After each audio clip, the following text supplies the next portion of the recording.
All right, everyone, welcome back into another props video. Give me a touch on the top prep bets today on both PrizePicks and Underdog. But first, I want to get into a quick recap from yesterday. Yesterday, another profitable day, 1 unit profit on the day. Now, yesterday on Underdog and PrizePicks, we ended up getting a massive edge pretty much 10 minutes after I posted this video. And I tried to make as many people aware as I could. So first, I put this in the Discord chat, which is for 9 to 5 set members only. But it was such a big edge that I want to call this out elsewhere as well. So during the video yesterday on PrizePicks, I kind of mentioned that it was probably not going to be a day that I was going to attack too much just because we weren't getting that many prop bets.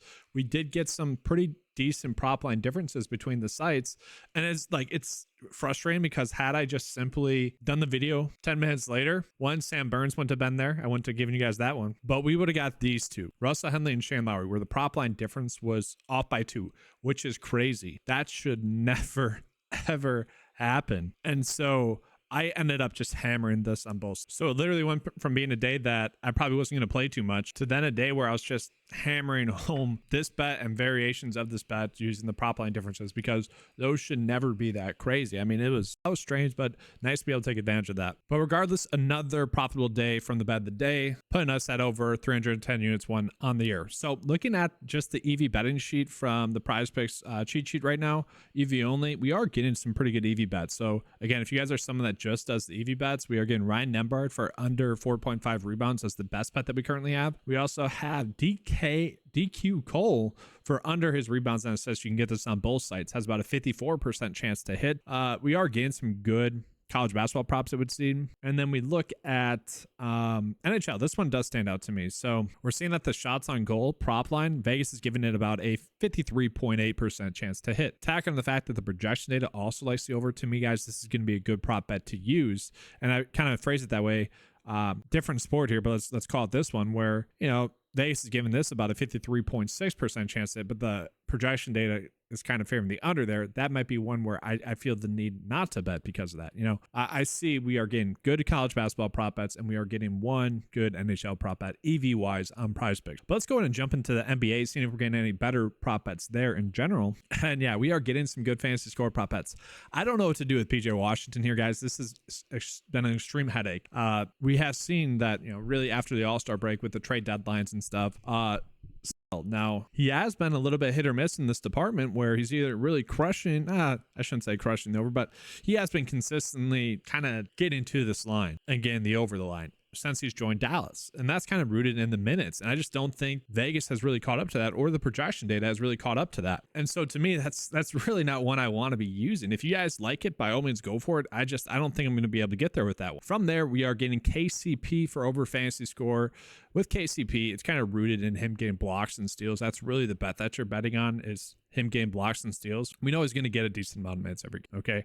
This is typically a consistent one. It just really depends on blocks and steals. I'm perfectly fine with that. We are gaining a decent edge with these ones. And then Grant Williams as well. Grant Williams has been playing well. And we also have another one in that same game. So first and foremost, I want to call out that they are still banged up. So Bryce McGowan's out, Mark Williams out, Cody Martin, Seth Curry, Trey Mann is expected to sit as well. So they are going to be pretty thin. And so with that, I do expect Grant Williams to be able to get the over. Now, this is the same situation that we saw against Washington, and I would have thought he would be able to get the over there. And I phrase it that way because Brooklyn, Orlando, not exactly matchups that I want to be targeting bigs again. But when we look at it, guys, Grant Williams has given us the minutes that we would want and everything. Like this match against Washington, kind of just an outlier, shot the basketball poorly. And again, I'm using Washington more as a good example because Brooklyn, not a great matchup. Orlando, not a great matchup. Okay.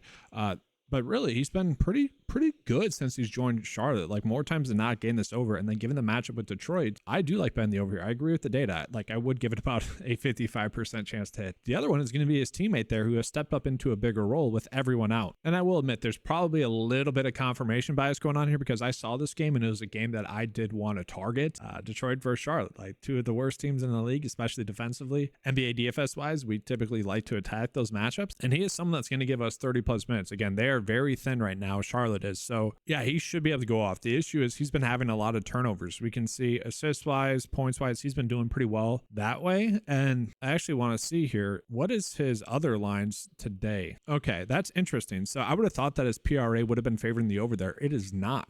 Assist wise, 7.5 5. It's okay.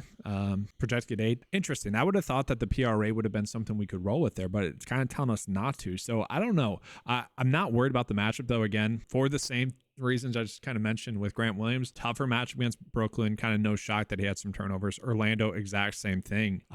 Yeah, I guess I'm okay with betting this over.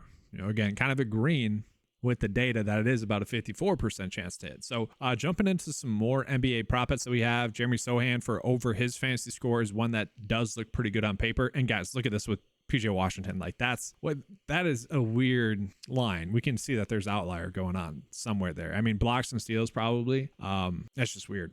But looking at Sohan, so he has been extremely productive lately with Wemby off the court. But with Wemby back, my question is how many minutes can we get from him? Now he has been getting a foul trouble lately, so I think that is why we are seeing a reduced line from him. But a lot of people are going to come in and see this and think, oh, he's been dominating. Well, that's because Wemby has been out. We're seeing a reduced line because Wemby is back, but the minutes should still be there for him. As long as he doesn't get into foul trouble, he should, in theory, be able to get this over. So I don't mind this one. From there, we're getting some okay prop bets. For the most part, not exactly ones I feel like we need to go out of our way to target. We are getting some kind of stacking opportunities where we're seeing Aaron Gordon for over fantasy score, Jamal Murray for under fantasy score, and then KCP for over fantasy score.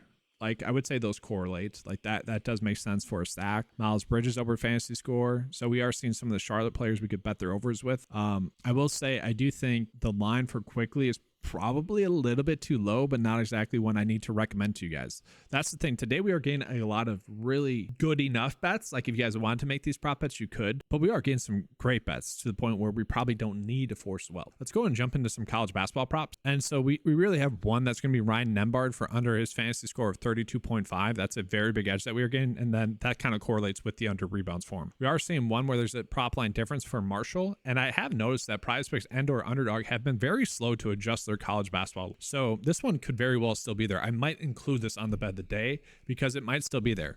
But again, guys, hit the notification bell on this channel because I typically don't put lines like this on my bet of the day if they're going to be pulled by the time a majority of the audience gets there. That's kind of the unfortunate side of props content is a lot of the lines get bumped. And then real quickly, we'll take a peek at Underdog. I know we're not getting that many prop bets for them just yet, but let's just take a peek there. And yeah, right now it's a tight board for Underdog.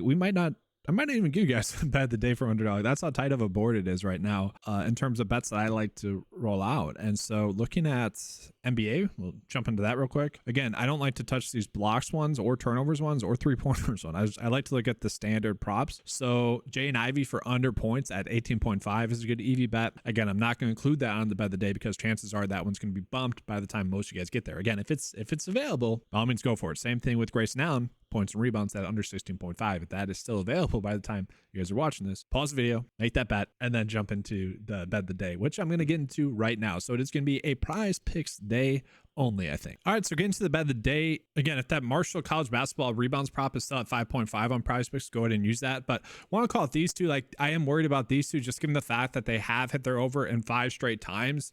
A lot of people will come in and see that they've done that. They're just going through their phone and think those are good bets. To me, I kind of think the opposite. It's like, all right, that line's still there. They're due to have some sort of regression. They're due to have some sort of bad day. And so that's my biggest concern about those two, but I do like them. I'm still going to use them. I do like the idea of kind of betting on the Charlotte versus Detroit game.